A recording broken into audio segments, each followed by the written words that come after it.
All right, everybody. Thank you for tuning in. Tough loss. Bad loss for the Los Angeles Lakers. They lose to the Brooklyn Nets 111 to 108. Let me just get everything going here and make sure all the streams are live. I think we're all good to go. Appreciate you guys being a part of the Hoops Talk post-game show. Frustrating one tonight. Frustrating one on a lot of different measures. You know, part of it is frustrating because the Lakers got so many different guys that are out. Part of it is frustrating because you know how bad games like this will eventually hurt the Lakers from a standings perspective.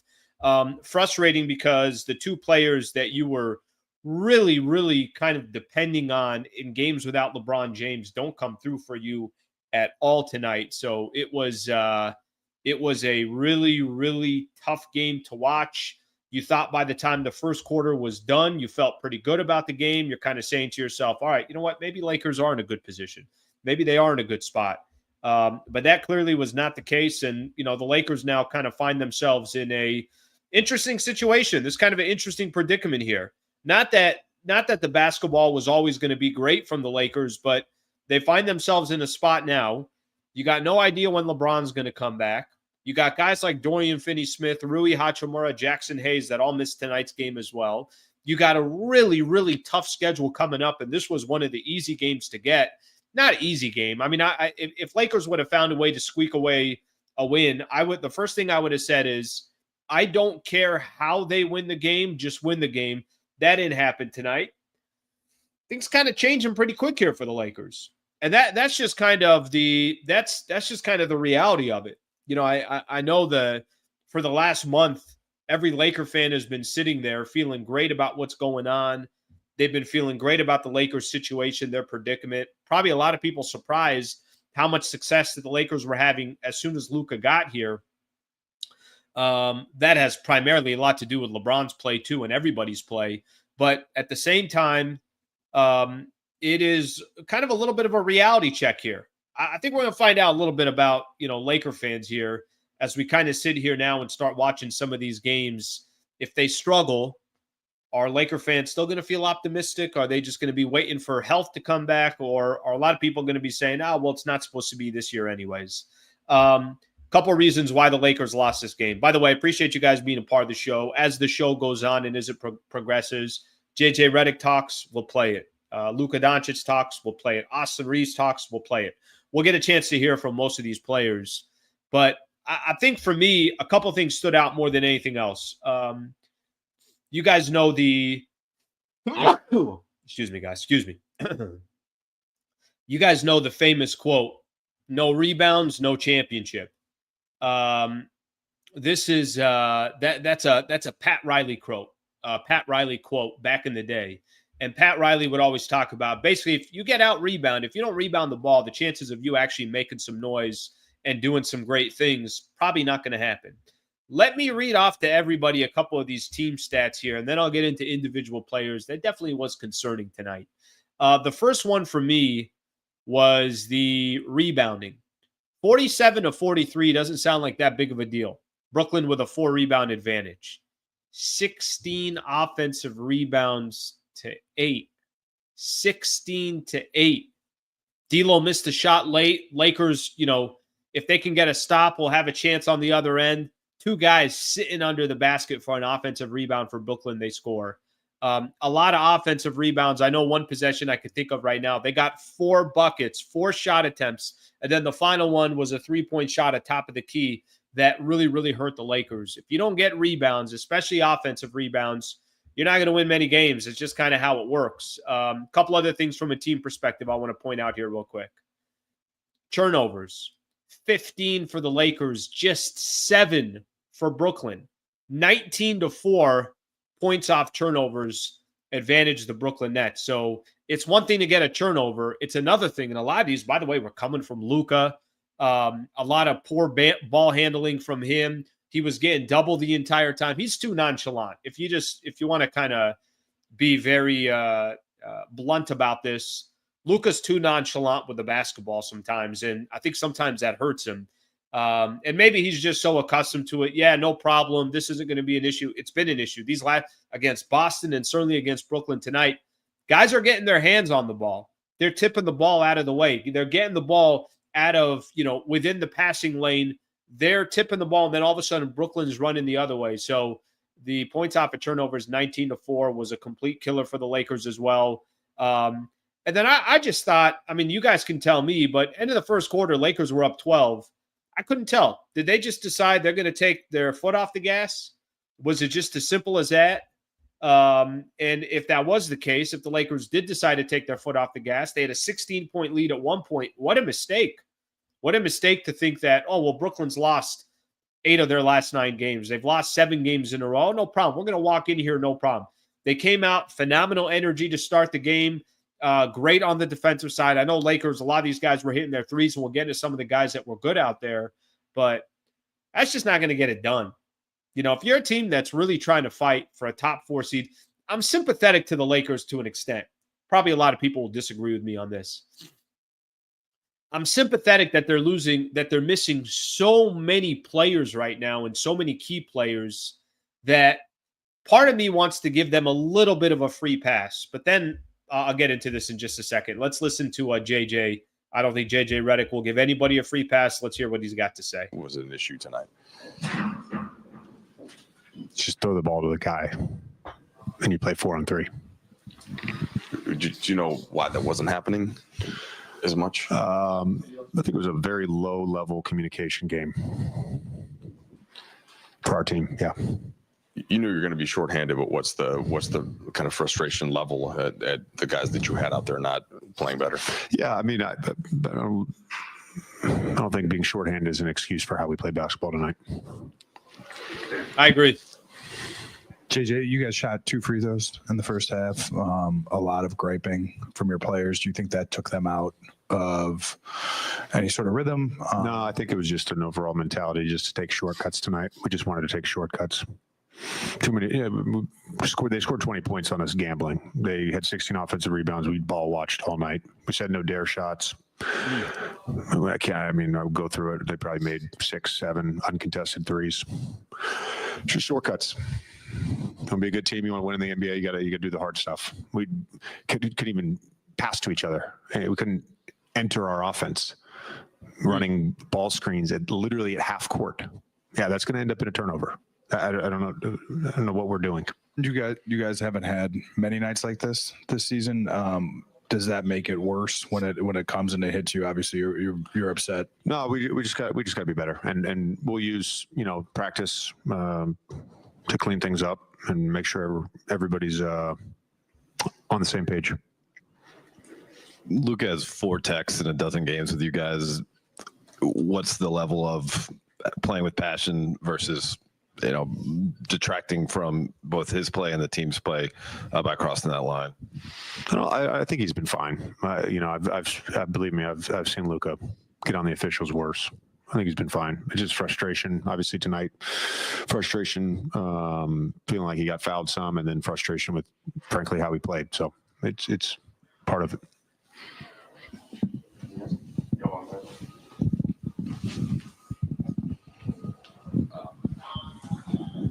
On a more positive note, I guess within playing on 4-on-3 and some possessions, Gabe had 24, Dalton had 19, Jordan had 17, a career high 5 threes. Like, what did you see, I guess, when you guys were able to execute offensively and attack things in terms of generating? Yeah, I thought we made some good pocket decisions. I thought when we were able to get them in the blender, we generated good offense. I actually thought there was some good to greats that we missed throughout the game. I think those guys played well. They were obviously putting a lot of defensive attention onto Luka and Austin, and neither of those guys shot the ball well, but they got 22 assists between them. What are your thoughts on the next 2 games, the Milwaukee Bucks and then Denver Nuggets, who Nikola Jokic knows Luka pretty well? Obviously, got to play the first game first, and also got to practice first. So that's where my thought goes. The next thing. All right, that's JJ. Heated. I don't mind it. I like JJ's reaction. I like him kind of calling out the team, to be honest with you. And I think sometimes you ask yourself, hey, how's the team going to respond, this and that? I think JJ's got enough respect from the players, obviously to know that that just wasn't good basketball. And if you want to be a team that is going to have success, I like what he was saying. Hey, if you want to be one of the top teams, elite teams, you can't make mistakes like that.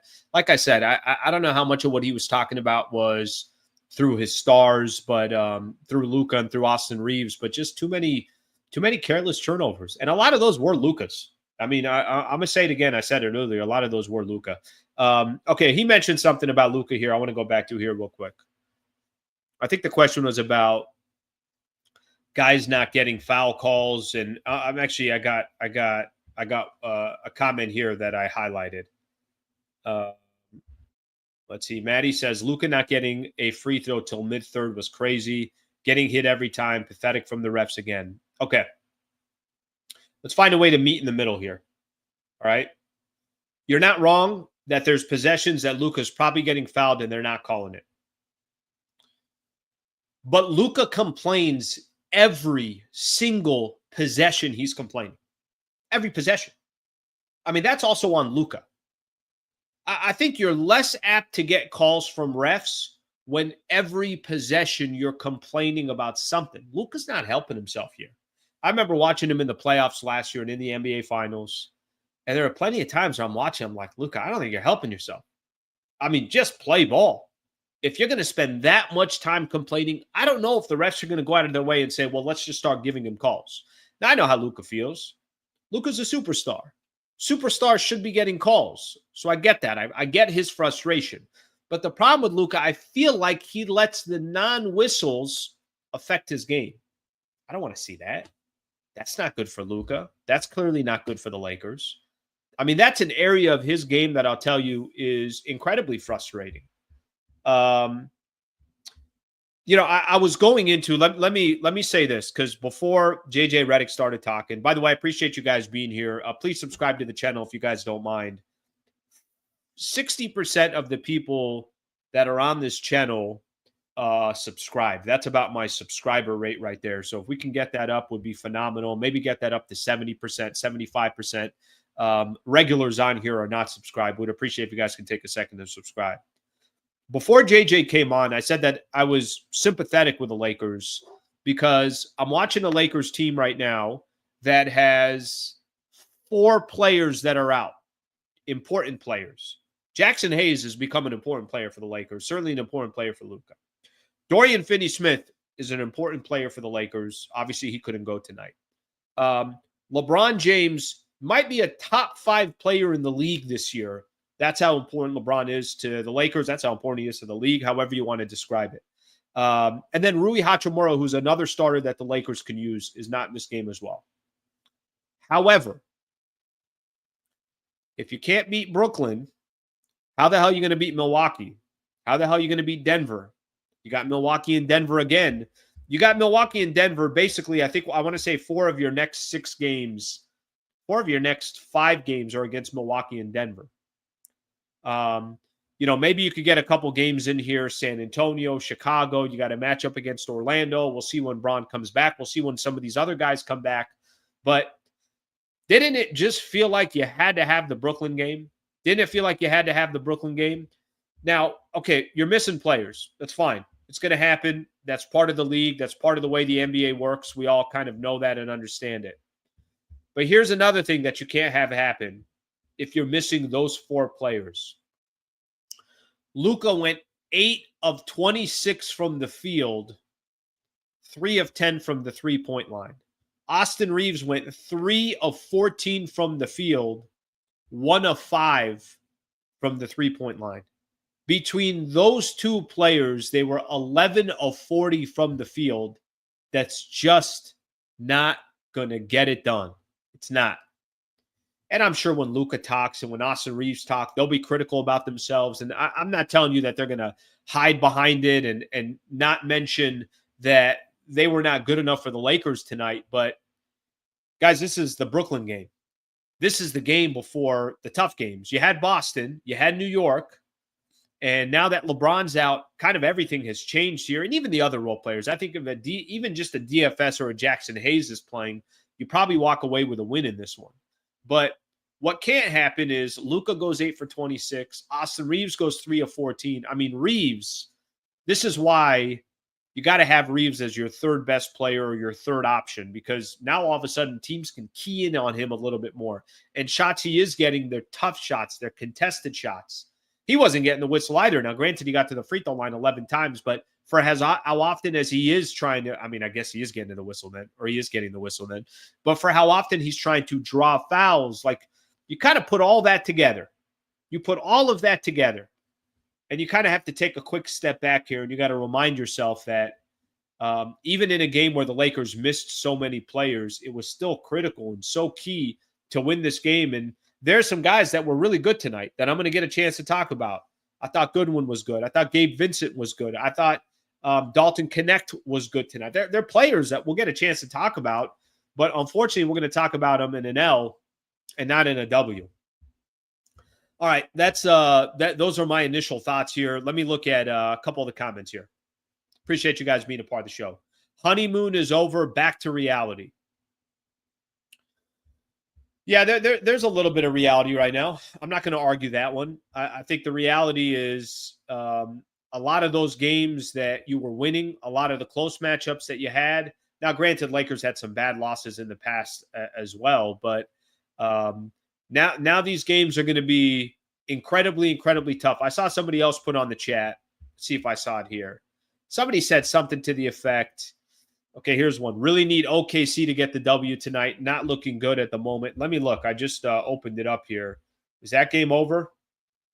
Nuggets won 140-127. Damn, after I spent all morning praising the Oklahoma City Thunder and how great they are, the Nuggets, I'm assuming without Aaron Gordon, because he's been dealing with that calf injury. Let me just look here real quick. Absolutely blow out the Oklahoma City Thunder on the road. So, yeah, the number 2 seed. What I thought could happen tonight. What I thought was, he didn't play. Aaron Gordon didn't even play in this one. Russell Westbrook got the start for them. What I thought could happen tonight is if Denver got another L against OKC and the Lakers took care of business against Brooklyn, they give themselves just a little bit of breathing room here. You know, still kind of fighting and clawing to stay at that number 2 seed. But with that loss, it looks like Grizzlies, who are up 4 with about 5 minutes left to go on the Suns, if they hold on to that win, you're going to have a couple of teams. Rockets look like they're going to beat the Magic. They're up by 13.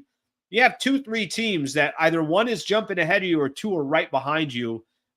Certainly going to hurt the Lakers from that perspective. Not a good night for the Lakers. I mean, however you want to put it, not a good night for the Lakers. All right, let's keep looking at some of the comments. By the way, does somebody want to explain to me Lakers down 2, and they're going to inbound, and they're going to, obviously try to draw a foul, and then hopefully one free throw is missed and they have a play. How in God's name somebody backdoor cuts you and has basically from the 3-point line and has a free lane to get to the basket and gets an and one? Jesus, that wasn't good. That definitely wasn't good. All right, let's keep looking at some of your comments. Can't believe I watched that sober. You still have time to take down whatever it is that you want to take down. You plan on mentioning how many guys they had out? Maybe you're talking on Brooklyn from that perspective. Let me give you that. I know they got a couple key guys that were out. But you are right about that. There's no excuses. Well, it's Cam Thomas. Cam Thomas was the main one that was out. He's the main one that was out. But I don't know if that comment is talking about the Lakers or you're talking about the other squad. All right, let's take a look at a couple more comments here, a few more comments here, and then as soon as we get another interview up, we'll go to it. This is a tough loss. It's a bad loss. John Wayne, it was all good just a week ago. You know, I tell you, here's the good news for the Lakers. If you guys want some good news here, some people want good news. I feel like after losses, nobody wants good news. They just want me to hammer the team. I'll tell you the good news. The good news is this. The good news is that if the Lakers start losing a stretch of games, it's not going to be because they're not talented. It's not going to be because they're not good. It's not going to be because they can't be a threat in the West. It's going to be because they're not healthy. That's what I would tell you was the good news. Because when I've seen the Lakers, when they are healthy, they went through a stretch where they won 20 of 24 games. And 6 minutes and 45 seconds to go against the Boston Celtics, 7-8 point game, Bron goes down. Lakers cut it all the way down to 4. It's not like the Lakers. Yes, at one point they were getting blown out against Boston, but it's not like they got blown out. It was a game towards the end of the fourth quarter. I'm not telling you that Boston wasn't going to win the game. I'm not telling you that Boston really didn't have control for the entire second half. But what I would say is that I would look at as good news. The good news for the Lakers is at least we know they're not an awful team. They're not a bad team. It's not like they, tonight I was very disappointed in their 2 stars. You can't have Luka have a game like that. You can't have Reaves have a game like that, period. You just can't. And they did. But for the most part, the Lakers have been, obviously pretty consistent as far as this last couple of months. John, thanks for the super here. Mitch, guards accounted for 31 of the 42 rebounds tonight, 74%. Wow. Wow, that's a big time. That's a big time stat right there. Thank you, Mitch. I appreciate the comment. I appreciate you being a member, brother. All right, let's go to some of these lives here that are just coming in right now. A lot of people hate Alex Len. I got to be honest with you. For the rebounding disparity, and this is the position Lakers are in right now. Bron's not there who can rebound. Rui's not there. Not that he rebounds, but he's a little bit of size. Jackson Hayes is not there. He's a 7-footer. What do you want the Lakers to loot? What do you want the Lakers to end up using? And by the way, what did he play? 13 minutes? I mean, did he really play these crazy minutes? And I know not all that productive.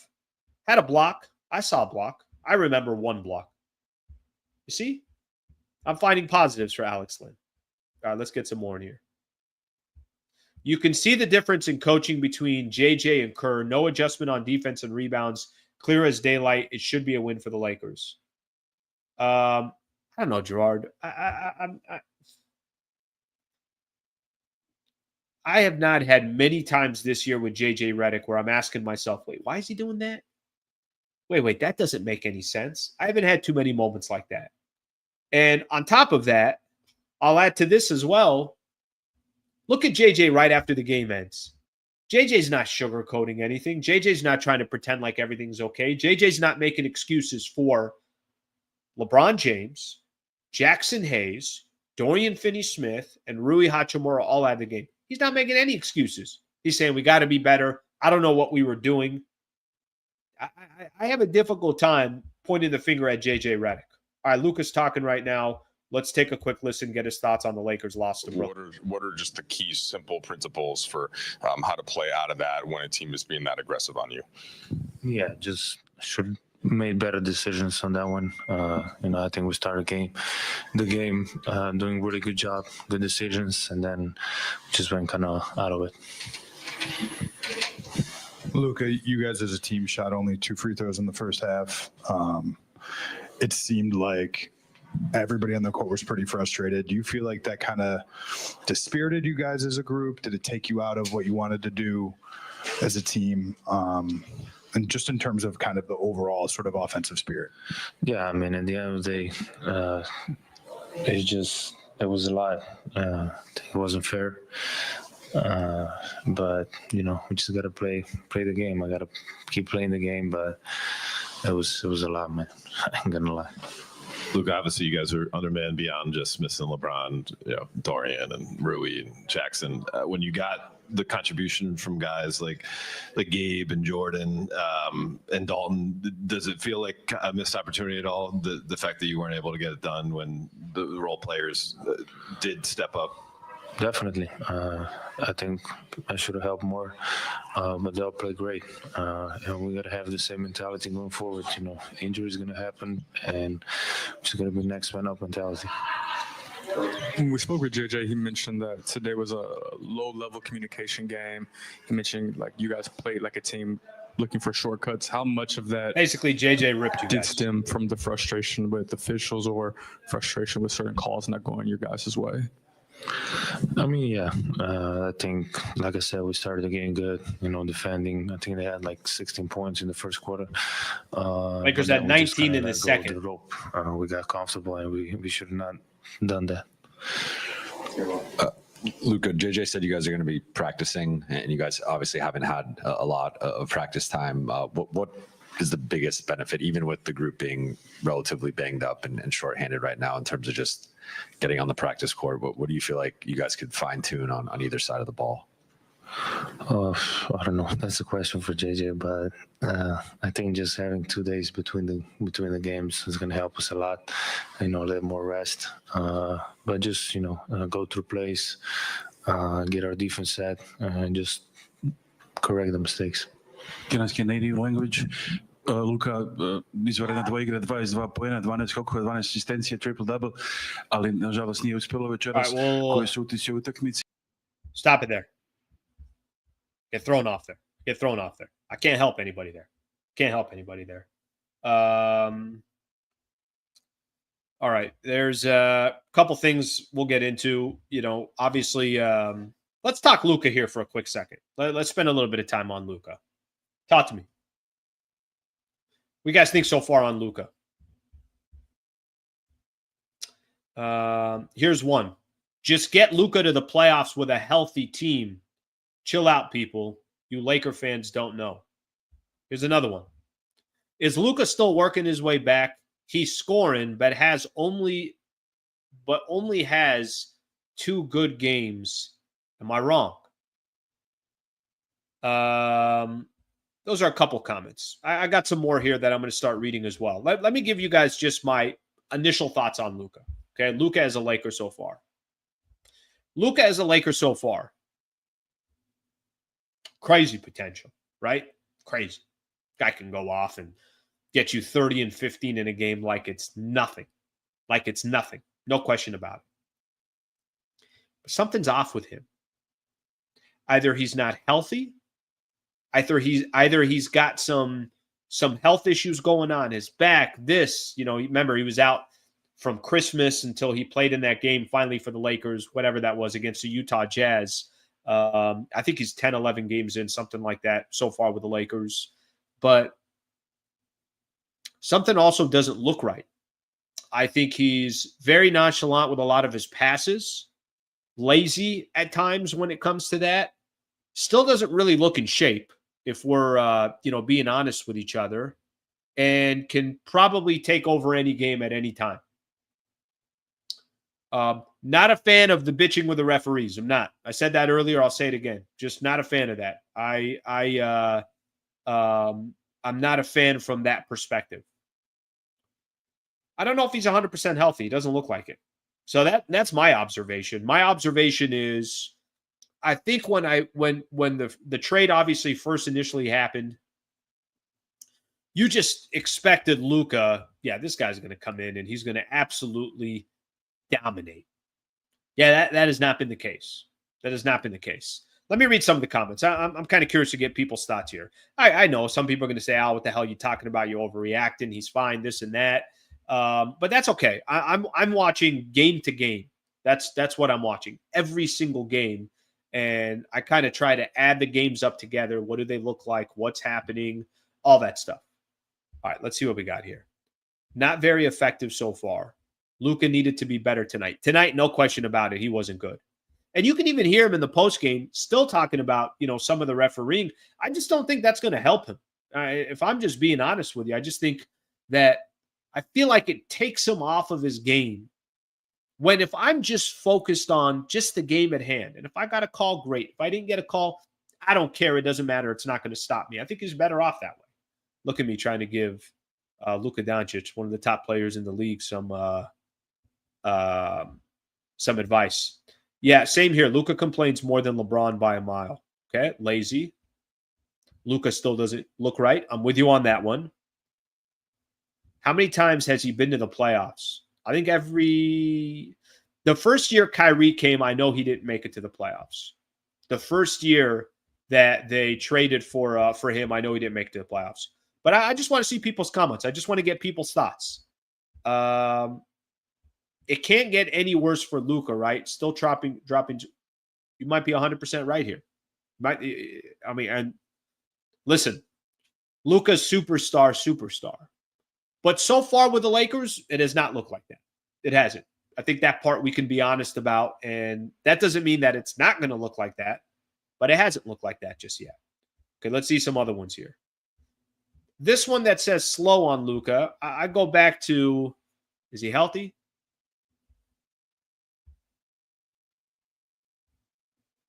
It's a good one here. I feel like I'm fighting for my life against these dramatic sky is falling casuals. I'm going to go back to what I said just a little bit earlier. What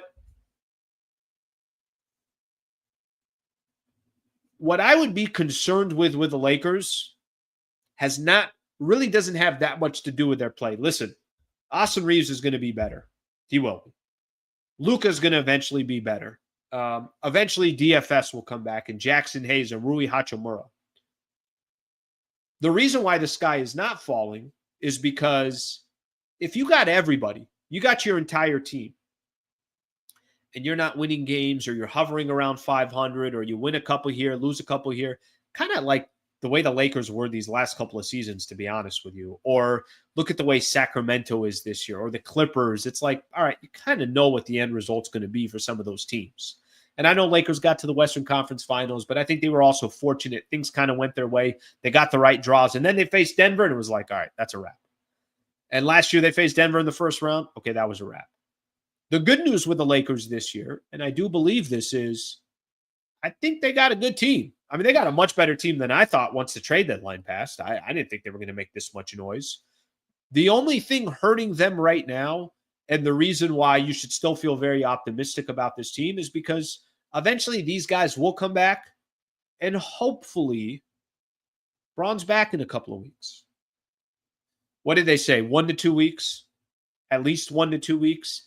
I keep throwing out this number here, and whether it matters or it doesn't, okay, give him 3 weeks. Let's say he comes back, 7-8 games left on the season. They're still in a good position. I don't know where they're going to be in the standings. I don't know how many games they'll have lost. I don't know how many other teams would have won, but I still kind of hold hope from that perspective. Let's get a couple more of these in here. Let's go take a look here. What does Instagram have? Any word on who might be back for next game? Nothing yet. So the way this will work, they don't have a game again until Thursday, which is good news. So you get a couple of more days off. This is coming from Instagram. I appreciate you guys joining the show as well. Wednesday, there'll be a status report, which will list out all the injuries that are there. Okay? So just something to keep in mind. All right, let's see here. See some more here. A couple more in here. Let's get a super in here. Appreciate anybody sending a super. Appreciate the members that are part of the show. Hero-san, we needed Len's rebounding. Luka still doesn't look in game shape. JJ has to address all his chirping with the refs and not getting back. We needed 30 out of him. AR wasn't good either. Yeah, I mean, listen, Alex Len, I remember when he signed. I've told you guys the story before. When Lakers picked him up in the buyout market,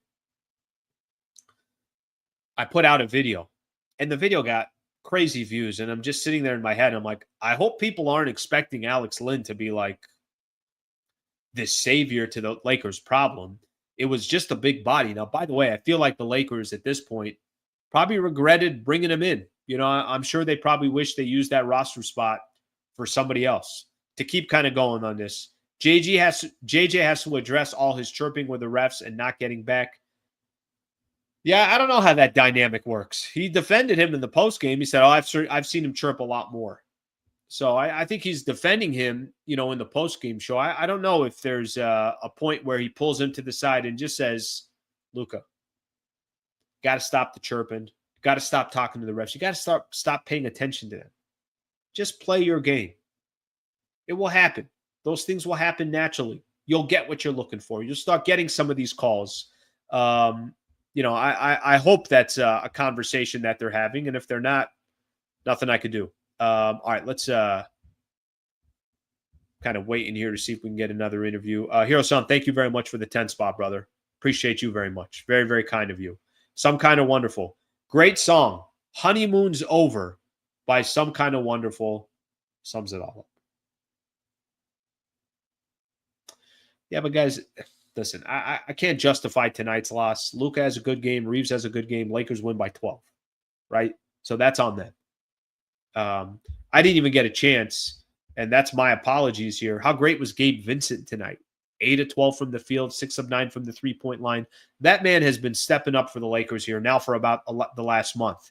How good was Dalton Connect? 41 minutes of play, 8 of 18 from the field, hit 3 of 9 from the three-point line. I know that's not great, but I'll take 19 points and 4 rebounds from Dalton Connect and 8 of 18 from the field on any given night. How good was Jordan Goodwin for the Lakers? All energy, all effort, 17 and 8 for the Lakers. He was fantastic. So there were some guys there that you really wanted to point out, but you guys know how this works. Sometimes it's very difficult to point out players that performed when the team doesn't perform well, when the team loses. But the reality is, if they'd have won that game, we'd have been handing our roses to all 3 of those guys, like I mentioned, because they were fantastic tonight. So something to keep in mind from that perspective. All right, Austin Reaves is talking. Let's take a quick listen to Austin Reaves. Thank you to everybody for the supers. Here's Reaves. And where does that have to improve? I think we had a little success early in the first quarter, and then we kind of stopped doing what was working. We got to, our spacing's got to be better. But yeah, they just run and jump, play hard. Young team that, like I said, just runs and jumps and plays hard. So we got to find a way to be better. Just in terms of the shot making, I know you're always your own biggest critic, but where did you feel that was coming from tonight? Sorry, let me rephrase. Just you struggle with your shot, right? You're always your biggest critic. Where did you feel like that was coming from? Were you getting frustrated? What did you see there? Yeah, I just thought I played incredibly bad. It's really, about as much as I can say about that. Just it's frustrating not helping your team win, and when Brian's out, I got to be better, and I wasn't, and that's one of the reasons we lost. You guys shot 2 free throws in the first half, and I think the next one was off of defensive 3 seconds, and didn't shoot another one until midway through the third. Did you feel like the lack of getting to the line took you guys out of what you wanted to do in terms of frustration with the officials? Did you think it was missed shots that took you guys out of what you wanted to do? A combination of both? It is frustrating when you think you're getting fouled or not, getting to the free throw line. They got to the free throw line, I think 12 more times than we did. But that's not, there's a million different things that we should have did better to, win that game. And, unfortunately we didn't do any of them. But yeah, not getting calls that you think you should get is frustrating, and just not making shots is frustrating, and you got to be able to flip the page from that and lock into something else to help the team. JJ said before the game, no one's going to be asked to do more than they're capable of doing with these guys out, but for you and Luka, is that hard not to? You're looking at how much is lost, and when you don't have a good night, is it hard not to say I have to do more? No, I don't think so. I think that you just go out and play, the way that you played, every night. We got enough guys in here that played tonight to have won this game, and unfortunately, we didn't play good enough. I personally didn't play good enough, so we could start there, just me being better. What's kind of the way you flush these games? How do you, when you have bad games, are you a guy who dwells on it? Or are you a guy who, I don't know, bury your head in something else? Like I know it's not a book, but what do you do to get this out of your system? You go to the gym and work out. Like I said, I think it was after the Clippers game, or no, who was that I went to for 12? Our last home game, whoever that was, the Knicks. Yeah. I'd shoot too many basketballs to get too frustrated with missing some. Things happen. That was tonight. What can I say? That's Austin Reaves right there. One thing I will be able to say about Austin Reaves, and It's interesting. Sometimes Laker fans is kind of an interesting relationship with Reaves. I feel like some people are constantly complaining about Reaves or they're praising him. And sometimes I feel like it leans more towards complaining when he has a bad game. I feel like a lot of people really, really point that out. And then when he plays well, it's like, okay, he did okay. Or unless it's that Pacers game where he drops 45. But I'll tell you one thing. Reaves always will tell the truth about his game. Always. That's one thing that man will not hide away from. If he doesn't play well, he's going to tell you. Him saying, this is frustrating. We don't have LeBron James. They're depending on me. Reaves is always going to be real. He's going to be honest. So I think that's, obviously somebody that understands what he's supposed to do in situations like this and just didn't come through for the Lakers. I got a couple of comments here. Reaves is good. He's just rusty. Might be right on that. The problem for, Austin Reaves and the Lakers right now, let me look. There were some NBA scores that were out there. Let's see what ended up happening here. Most of those games are all done now, it seems like. So Grizzlies won by 2 against the Suns. Rockets beat the Magic. Nuggets beat the Thunder. So every single team that you had behind you tonight, because OKC lost yesterday, or because OKC beat Denver yesterday and Lakers didn't play, Lakers were back in the number 2 spot. So Lakers lost ground on everybody tonight. They lost ground on Denver. They lost ground on Memphis. So Memphis is now a half a game behind the Lakers. And they lost ground on the Houston Rockets. Now Houston's just 1 game back, 2 in the loss column. Something to keep in mind there. And you also got, which is not completely out of the picture. And I don't think the Lakers are in, panic mode for this. But it's also not out of the realm to look at what Golden State's doing and how good they've been playing. They've won 4 in a row. They've won 9 of their last 10 games. They've certainly been cooking. So something to keep in mind from that front. As the Lakers got who they got. So they got Milwaukee, who's 36-27, and then Denver.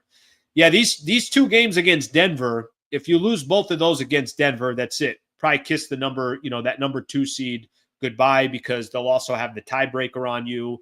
You're going to have to get one of those 2 games if you want to still have a shot at that number 2 seed. And if they go into lose 4 out of 5 or something like that, now you're probably looking at something that's more realistic of fighting for that number 4 spot. So we'll see what happens in regards to that. All right, let's take a look at some more of these comments here. What sucks is we had a chance to win both of these games within 4 points late in both of these games. Yeah, and this one is the one that I think hurts. Boston, you could kind of understand it. I've said this before. That's the class of the NBA. I don't care what people say about any of these other teams in the league. When you're the Boston Celtics, you've already won an NBA championship. You brought everybody back. Everything's going to run through Boston. This one tonight against Brooklyn, because of the circumstance, because of the standings, because of what's going on around the league, you certainly did not want to have hand this one out as an L. Thank you for the comment, buddy. Let's see a couple more of these here.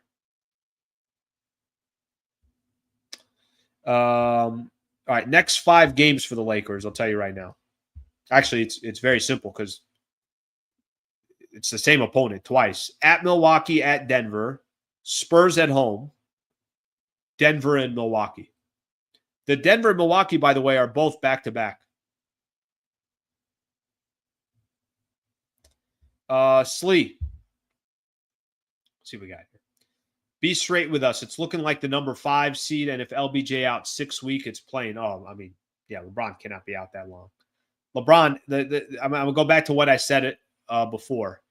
They have to get that guy back in about 3 weeks or so. 4 weeks is pushing it. At least he gets 3 games in if it's 4 weeks, and then you get that week off, and then, obviously the playoffs start. But he's got to just be healthy. So that's going to be the bottom line. I mean, I guess however you look at that, at the end of the day, he's going to have to be healthy. All right. A few more of these comments here that I want to point out.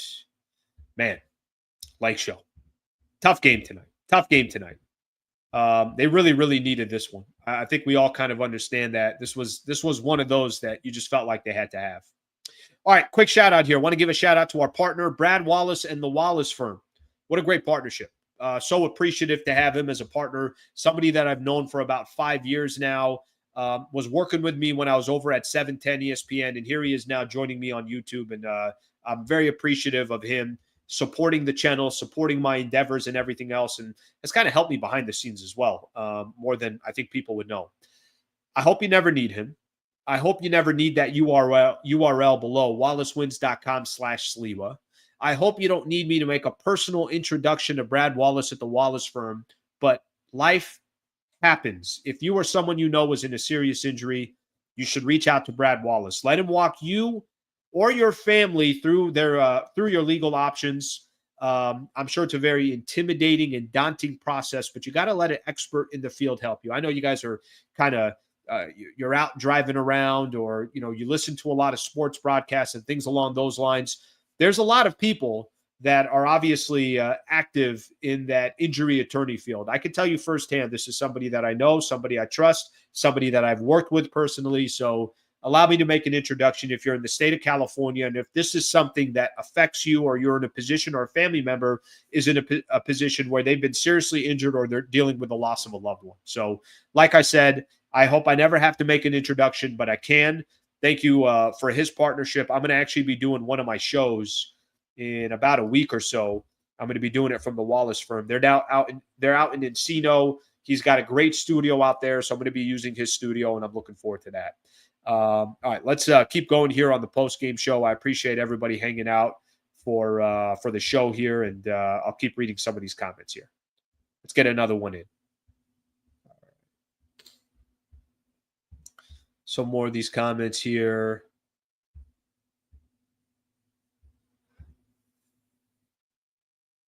It's a good point there. It's a good point there.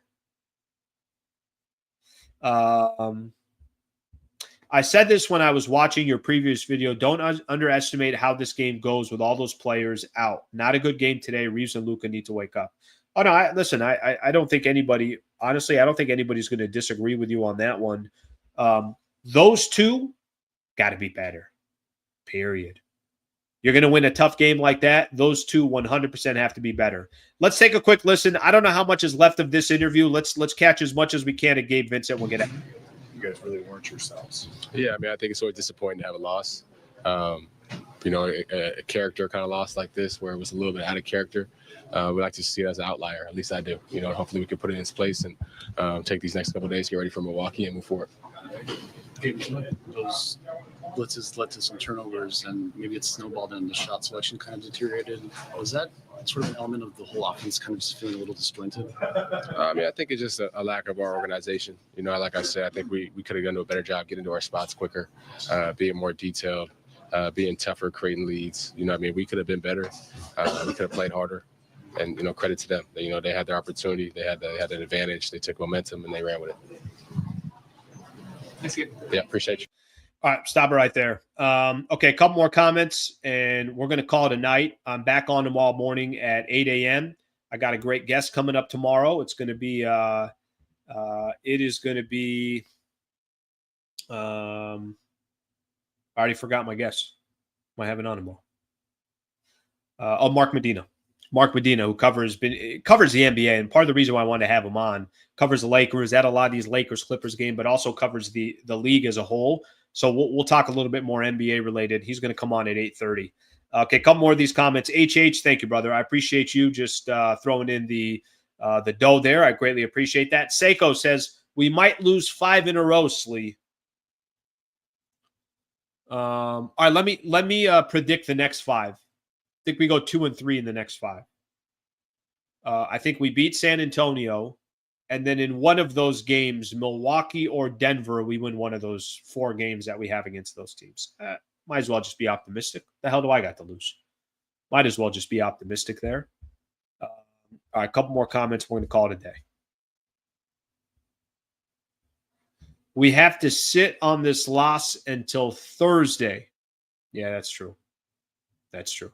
Like I said, guys, the one thing that I will say, at the end of the day, what you're really, really hoping for is that they just get some of their guys back.